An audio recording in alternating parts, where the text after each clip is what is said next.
Hello বন্ধুরা, নমস্কার। আজ লক্ষ্মীর কিচেনে বানাবো কাঁচা কলা আলু দিয়ে রৌ মাছের ঝোল করব। তো আমি সবজি কেটে আমি ধুয়েও নিয়েছি, মাছও আমি ধুয়ে নিয়েছি।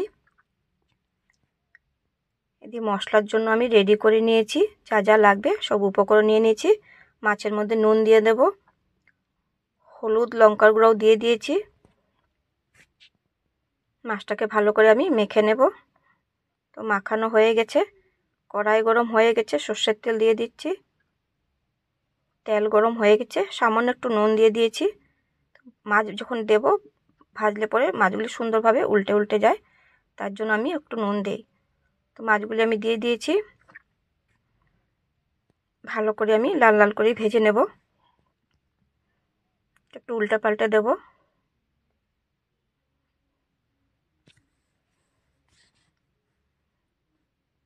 মাছ ভাজা হয়ে গেছে, তুলে নিচ্ছি। সেই তেলে জিরা ফোড়ন দিয়ে দেব, শুকনো লঙ্কা তেজপাতাও দিয়ে দিয়েছি।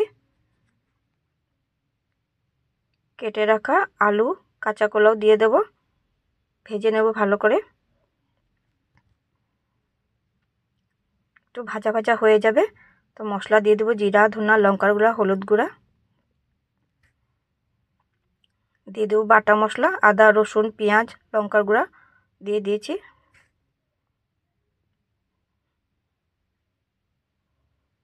পরিমাণ মতো নুন দিয়ে দেব,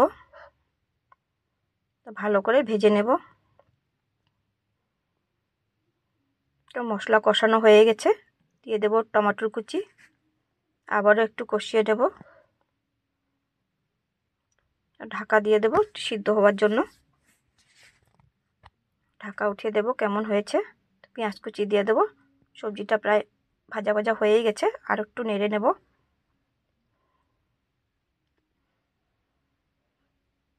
তো ভাজা হয়ে গেছে, গরম জল দিয়ে দিচ্ছি।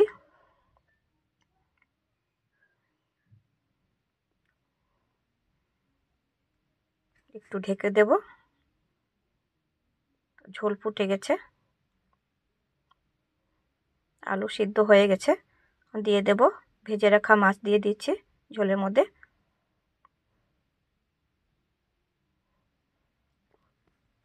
নেড়ে চেড়ে ধনিয়া পাতা দিয়ে দেব। তো সবজি হয়ে গেছে বন্ধুরা, কেমন হয়েছে কমেন্ট করে জানিও বন্ধুরা। তো নামিয়ে নিচ্ছি। ইউটিউব বন্ধুরা আমাকে সাবস্ক্রাইব করে দিও, ফেসবুক ইনস্টাগ্রাম বন্ধুরা আমাকে ফলো করে দিও, ঠিক আছে। আজ এতখানি রইলো। তোমরাও শীতের দিনে এভাবে করে বানিয়ে খেয়ে দেখো কেমন হয়। Bye bye, tata.